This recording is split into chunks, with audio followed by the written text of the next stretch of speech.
Hello, my friends, and welcome back. Thank you very much for being with me again today. I have here a short clip, a minute and 34 seconds, showing the Florida representative, Matt Gaetz, having a little speech in front of the House, and you're gonna hear the reaction of the weasels that you guys voted for, not you. We all voted for them, right? Yeah. When he mentions the special interests and the lobbyist. And now, Matt Gaetz is the one who was in charge of ousting McCartney out of being the Speaker of the House, and they're talking about Trump being appointed the Speaker of the House. We'll see how that goes. So let me show you this video. He's going to talk for about 1 minute and tell these weasels in the House how they failed and how the government actually works. They make certain kind of policies, laws, whatever they make, but then the White House can override them in such a way that really don't mean anything. They don't mean anything. Let me show you. So here is the in session members of Congress speak on the House floor. The gentleman from Florida. My colleague says we passed the strongest border bills in history. Well, guess what? Look at the border right now. We didn't use sufficient leverage in the debt limit or in any other thing to actually get results on the border. The border is a disaster, really something I don't think you're going to be campaigning on, that you fix the border. Second, you said you streamlined regulations. What the gentleman from Louisiana doesn't tell you is that all of the regulatory reform he was just bragging about is waivable by the stroke of a pen of someone in the Biden White House. So it's waivable.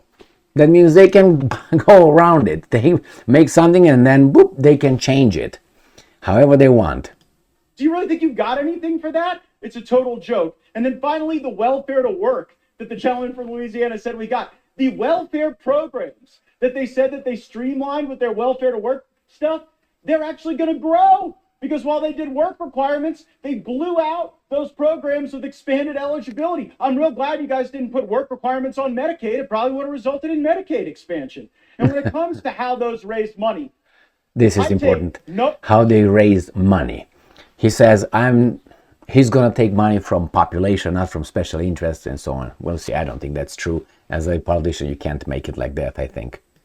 Lecture on asking patriotic Americans to weigh in and contribute to this fight from those who would grovel and bend knee for the lobbyists and special interests who own our leadership, who have, boo all you want, who have hollowed out this town and have borrowed against the future of our future generations. I'll be happy to fund my political operation through the work of hardworking Americans, $10 and $20 and $30 at a time, and you all keep showing up at the Lobbyists fundraisers and see how that goes for you. I in and contribute to this fight from those who would grovel and bend knee for the lobbyists and special interests who own our leadership, who have boo all you want, who have hollowed out this town. Look at the guy's face. Against the future of our leadership, Look at his face. All you want, who have hollowed out this town and have borrowed against the future of our future generations. I'll be happy to fund my political operation through the work of hardworking Americans, $10 and $20 and $30 at a time, and you all keep showing up at the Lobbyists fundraisers and see how that goes for you. I reserve. So, why did they boo? Did they boo because that was untrue? They booed because that was the normal reaction so they can shut him up.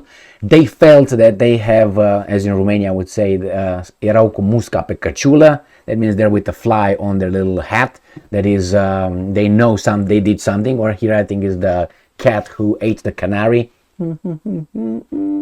Nothing. Same over here. But here they make noise. No, it was not us. It was not us. No, we don't do it.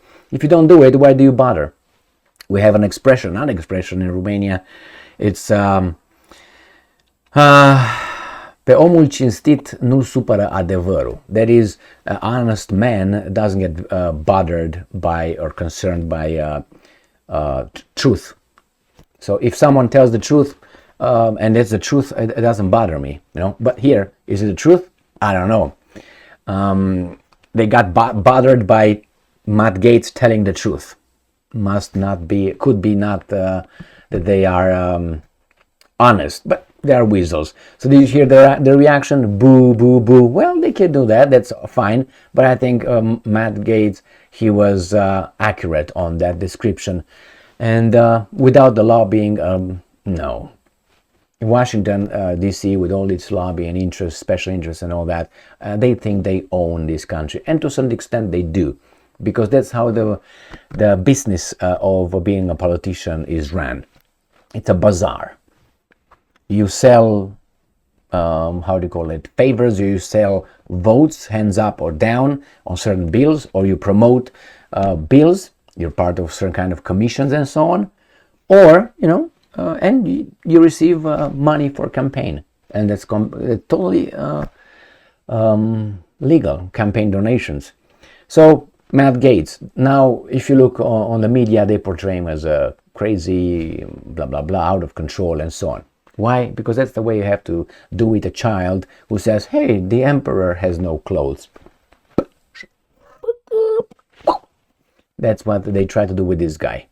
Well, courage, that is courage. Craziness, you have to have a little bit of that. And when you're fed up, you say, well, what's the alternative? I think he's got alternatives. Some say, yeah, he wants to be he wants to challenge DeSantis to be the government, for the governorship of Florida and so on. We'll see. At the moment, I think he was spot on. Thank you very much for being with me again today. Stay strong, stay smart, look for the truth, and be just.